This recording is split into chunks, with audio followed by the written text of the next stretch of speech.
irmãos, a graça e a paz do Senhor. Eu sou o pastor Rômulo Pereira, da Igreja Batista Palavra da Graça, e hoje nós vamos estudar os Atos dos Apóstolos, capítulo 14, verso 5, que nos diz: Formou-se uma conspiração de gentios e judeus, juntamente com seus líderes, para maltratá-los e apedrejá-los. Bom, meus queridos, estamos vendo aqui que o apóstolo Paulo e Barnabé não vão ter vida fácil em Icônio, né? Começaram a pregar, anunciaram o evangelho ali por alguns dias, mas agora gentios e judeus se uniram contra os apóstolos. Bem, gentios e judeus, né? Lembrando, judeus, o povo lá de Israel, eles viviam em inimizade com os gentios. Gentios são os não-judeus. Eles viviam em inimizade, porque os judeus se achavam o povo escolhido e tratavam os gentios como de segunda categoria, seres humanos de segunda categoria. Não são os escolhidos de Deus, são inferiores, são ímpios. E os gentios, claro, não gostavam nada dessa atitude. Então viviam em inimizade esses dois grupos, né? Claro que os gentios, como eram o restante da população do Império Romano, um número muito maior de pessoas. Viviam em inimizade, mas vejam que aqui eles se unem contra os cristãos. Se uniram para combater a propagação do Evangelho. Então, aqui o que podemos ver é todos contra o Evangelho. Inclusive cumprindo uma profecia lá do Salmo 2, o Salmo messiânico. O Salmo 2 diz que: Por que se amotinam as nações e os povos tramam em vão?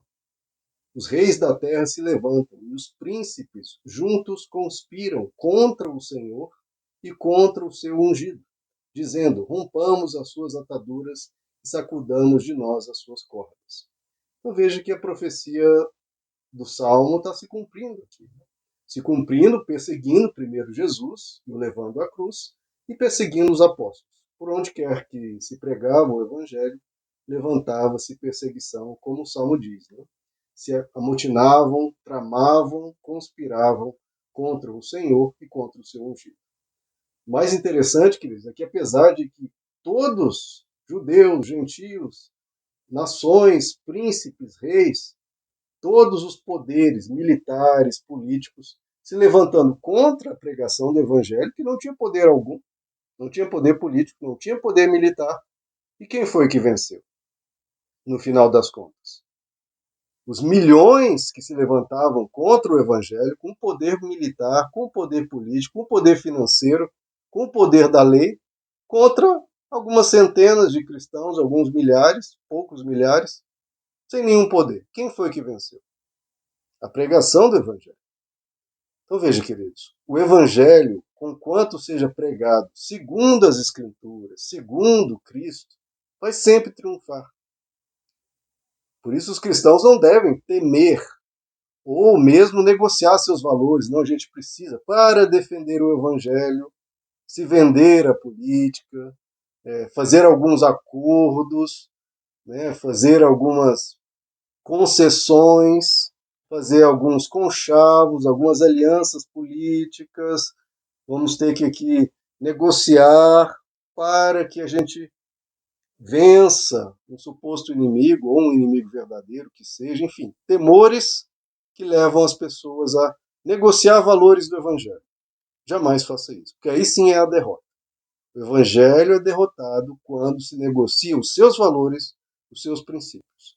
Porque senão, podem tramar os príncipes da terra, as nações, será como diz o Salmo 2. Vão tramar em vão, contra o Senhor e contra o seu ungido. Porque, queridos, a nossa aliança é com Deus, é com o Senhor e o seu ungido. Então, né, meu Deus, mas virão fulano, ciclano, isso e aquilo, nada interessa, por quê? Nós estamos com o Senhor e o seu ungido, se estivermos com o Senhor e o seu ungido. Porque se abrirmos mão da pureza do Evangelho para fazer alianças e conchavos e negociatas, aí a derrota é certa.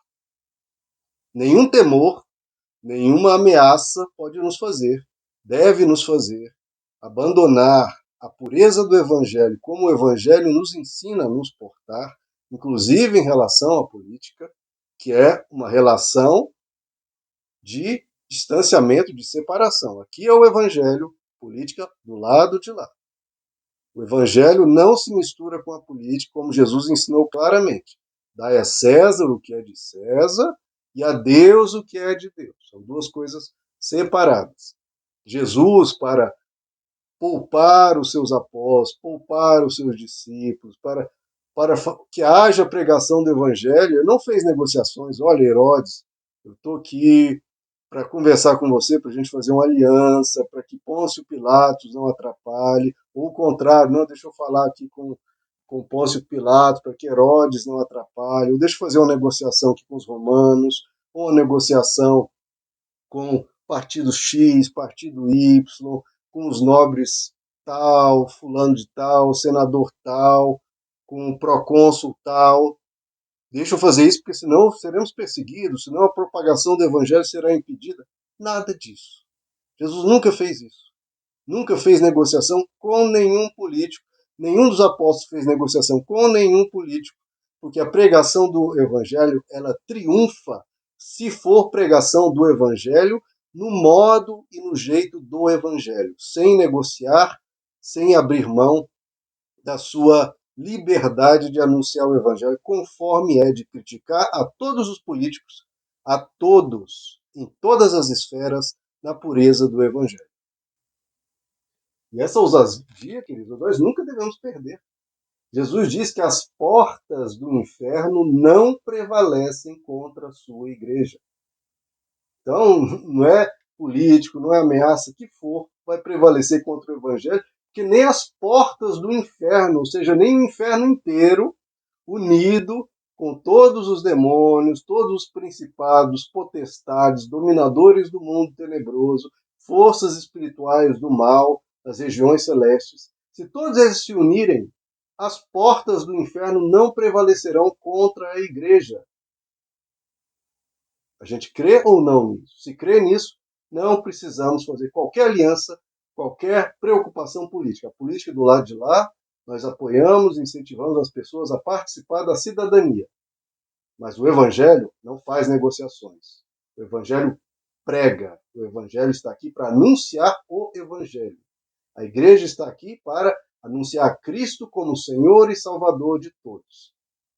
E no mais, anunciar os princípios do Evangelho contra quem quer que seja, em voz profética contra todos, sem aliança com ninguém, porque se faz uma aliança não pode mais criticar, porque senão vai atrapalhar a candidatura. Não. O Evangelho denuncia todo ato anti-evangelho. O Evangelho denuncia todo ato contra os princípios e valores do Evangelho, seja quem quer que o diga. Seja o candidato favorito, seja o candidato do outro lado, do lado de cá, ou do meio, todos são alvos da crítica do Evangelho, todos são alvo de denúncia de seus erros e o que precisa ser corrigido. E o Evangelho aponta isso e não negocia seus valores. Porque o Evangelho não precisa de porque, de novo, nós estamos com o Senhor e o seu ungido. Quem tramar contra o Senhor e o seu ungido, tramará em vão e será vencido. Então, queridos, que a gente tome essa postura dos cristãos. Que eles conspirem, que eles façam o que quiser. Nós não vamos abrir mão da nossa pureza, não vamos abrir mão de anunciar o Evangelho, porque o Evangelho é invencível, é indestrutível. Já se levantaram todas inúmeras nações e poderes, todos que sejam contra o Senhor e o seu ungido, todos foram vencidos, continuarão sendo vencidos pela igreja verdadeira, sempre será. Porque o Senhor há de fazer todos estrado dos pés de Cristo. Meus amados, que Deus os abençoe. A graça e a paz do Senhor.